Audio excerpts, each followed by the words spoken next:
Well, Howard, this rather splendid building behind us was originally known as the Lady Peake Institute. It was given to the village by Sir Henry Peake, our local MP, in memory of his wife Margaret. And it was a gentleman's club. It had a bar and a reading room and a billiard room and all the things that a gentleman might require. But ladies, unfortunately, were rather not so welcome and only invited on special occasions. Michael, why is it called Bunbury House? Well, the lady that now owns it and converted it into apartments, it was her project. She worked in London most of the week and she needed a project in the country. And if you recall in the book Importance of Being Earnest, it was quite useful to have a Bunbury in the country, which was an excuse for getting away from London life. Right.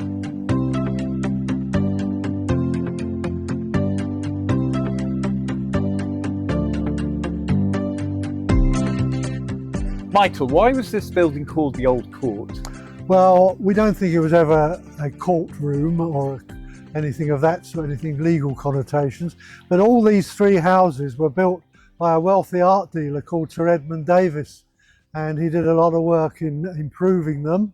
And this one was featured in the Builder magazine of 1912 as being the very ideal of what you could do with old buildings and bring them up to modern day standards.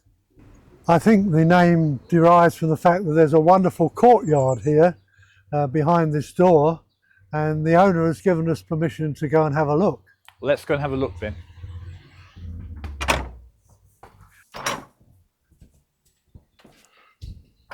So you can see we have this wonderful U-shaped building enclosing this splendid space, this courtyard, which I think the name derives from. But all is not as it first seems.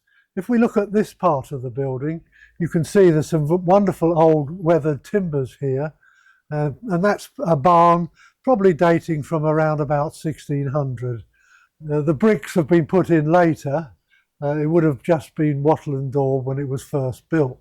But if we look over this side, the timbers look much newer, much cleaner, and some of the jointing is not as a medieval carpenter would have made it.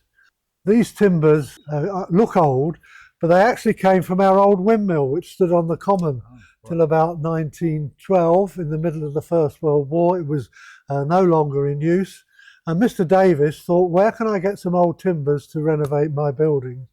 And he sent off his local builder, Jabez Nightingale, to put in an offer for the windmill. And he managed to purchase it for £5, provided he took all the timber away. So the timbers were brought back and cleaned up a bit and used to build this wing of the building.